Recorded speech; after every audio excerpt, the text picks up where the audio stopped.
আজি মই আপোনালোকলৈ লৈ আনিছোঁ শুকান হাঁহৰ মাংস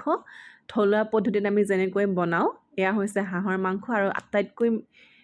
মেইন বস্তুটোৱে হৈছে পিঁয়াজ প্ৰায় 8টা 9টা ডাঙৰ পিঁয়াজ মই এনেকৈ কাটি লৈছোঁ আদা নহৰু খুন্দি লৈ অকণমান সৰহকৈ হালধি আৰু নিমখ আন্দাজমতে আৰু এটা মেইন ইনগ্ৰিডিয়েণ্টছ হৈছে তেজপাত এফালে ৰঙা শুকান জলকীয়া আৰু পাঁচফোৰণ কোনো ধৰণৰ মা মছলা ব্যৱহাৰ নকৰাকৈ একেবাৰে চিম্পলকৈ আমি ৰান্ধিম এয়া পিঁয়াজ দেখিছে মই বহুত সৰহকৈ লৈছোঁ মই যিমান দূৰ এক্সপেৰিমেণ্ট কৰিছোঁ হাঁহৰ শুকান মাংসৰ লগত যিয়ে নিদিওঁ লাগিলে পিঁয়াজৰ তেলত মানে সৰহকৈ পিঁয়াজ দিলে তাত একদম ধুনীয়াকৈ ভাজিলে মাংসখিনি বেছি খাবলৈ সোৱাদ লগা হয় আৰু হালধি নিমখ আন্দাজমতে দিলোঁ কোনো ধৰণৰ কাশ্মীৰী লাল মিৰ্চ এইবিলাক একোৱেই নিদিওঁ পেকেট মছলা ঘৰুৱা পদ্ধতিতে বনাম তাৰপৰা দিলোঁ কেঁচা মিঠাতেল আৰু গোটেইবোৰ ধুনীয়াকৈ মই সানি ল'ম হালধি নিমখ কেঁচা মিঠাতেল আৰু সৰহকৈ লৈছোঁ পিঁয়াজ এই আটাইবিলাক ধুনীয়াকৈ মই হাতেৰে ভালকৈ ধুনীয়াকৈ কেৰাহীত দিয়াৰ আগত এনেকৈ সানি ল'ম আপোনালোকে ভাবিছে চাগে কেঁচা মিঠাতেল দিলে গোন্ধ আহিব পাৰে একেবাৰে নাহে আৰু এনেকৈ দিলে খাবলৈ বহুত বেছি ভাল হয় ভালকৈ সানি ল'লোঁ এয়া গোটেইখিনি আৰু আপোনালোকক কওঁ যে কিছুমান মাংসত কিন্তু এক্সট্ৰা মছলা এড কৰিলে খাবলৈ বেয়াহে হয় যেনেকৈ হাঁহৰ গোন্ধটোৱেই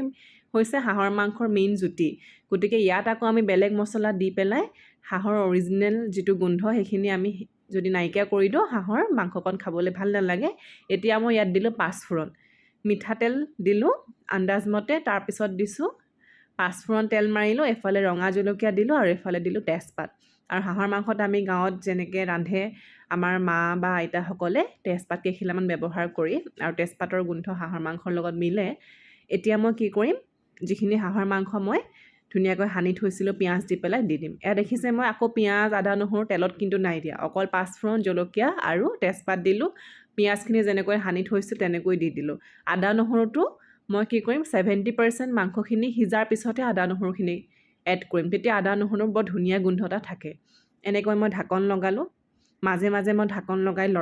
ঢাকনখন খুলি লৰাই থাকিম সেইটো ভিডিঅ'ত মই দেখুওৱা নাই যিহেতু ভিডিঅ'টো বেছি লেণ্ডি হৈ যাব মাজে মাজে মই লৰাই আছিলোঁ এয়া দেখিছে হাঁহৰ পৰা তেলটো ওলাই গৈছে আৰু তেল বিৰিঙি গৈছে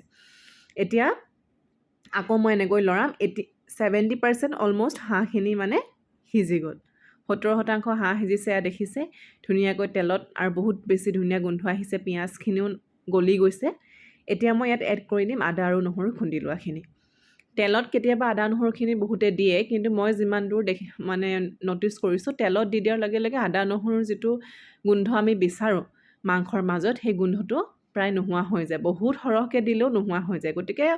অকণমান কম পৰিমাণে দিলেও পিছত যদি আমি দিওঁ হাঁহ মাংসখিনি বা যিকোনো ধৰণৰ মাংস ভাজ খোৱাৰ পিছত তেতিয়া গোন্ধটো থাকি যায় আৰু আপোনালোকে যদি মোৰ চেনেলটো ছাবস্ক্ৰাইব কৰা নাই মাজতে কৈছে কৰি দিব তেতিয়া মই আপোনালোকৰ নতুন নতুন ভিডিঅ' আনিলে আপোনালোকে পাই থাকিব আৰু আদা নহৰুখিনি দি মই মিডিয়াম ফ্লেমত দি আকৌ ঢাক মাৰি দিলোঁ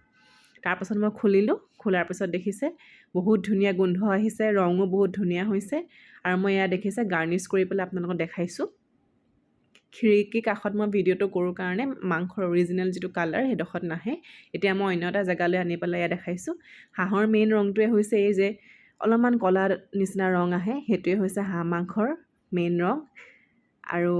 চেনেলটো ছাবস্ক্ৰাইব কৰিব থেংক ইউ